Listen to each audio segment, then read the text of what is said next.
first thing interesting is that it's 95 at DFW. That's tying the record high for today. Ken and Karen, it feels like 102. So that's one thing. We have a cold front blasting into that really hot air. So not a surprise, the potential of severe storms. Right now, you can see that haze that's out there, 91 degrees, south winds at 14 holding on. So across the metroplex, we do have that southerly wind still holding on for us. Down to the south, noticing we have one storm that has popped up.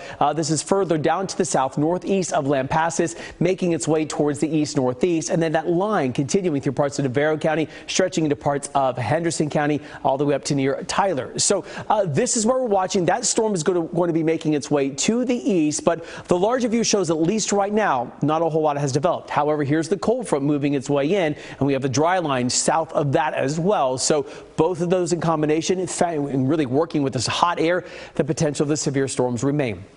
Tornado watch remains in effect until 10 o'clock this evening. All of the counties indicated in yellow. That does include all of the metroplex because that dry line is still back to the west. So we're keeping our eyes on it as we go into the evening hours, and we issue the alert for today for the potential of strong to severe storms in these late afternoon to then evening hours. Large hail, damaging winds, and isolated tornadoes the biggest threat. We've also issued an alert for Thursday afternoon for severe storms along and south of 20 for large hail and damaging winds being those biggest threats. Let's walk you through this with the first alert futurecast. And so we started to see maybe some activity developing for us. This forecast model not handling it just well yet. However, I think as we go into the evening hours, really pinpointing where we have the best chance of some severe weather as the front sliding its way down to the southeast. But you notice how it stalls going into tomorrow morning.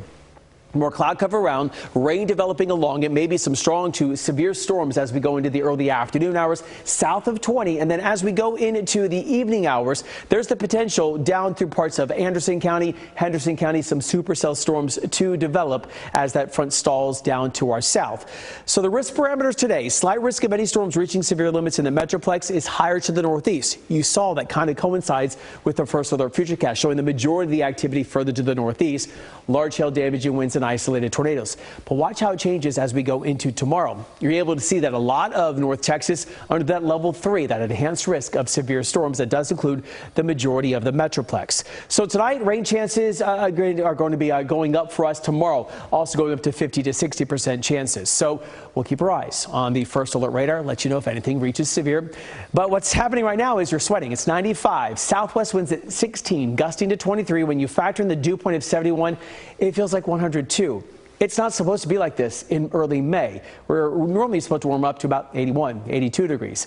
We're at 91 right now at Love Field, 86 in Rockwall, 90 in Decatur, but you can find the cold front by looking at Bowie at 84 degrees and 88 in Gainesville. So that cold front is sliding its way in, slowly moving through. Into tonight, our coverage going up to about 30 to 40%. Overnight tonight, upper 60s to the low 70s on the way. Tomorrow through the day, I do expect to see some isolated showers and storms developing into the afternoon. Temperatures will be cooler only into the lower 80s, and you see that on the first alert futurecast. 81 Thursday, Friday 80 degrees, and unfortunately on Mother's Day, I hope all the kids love their mom enough to keep them inside out of the rain, because rain chances around 60% in the forecast, guys. Boy.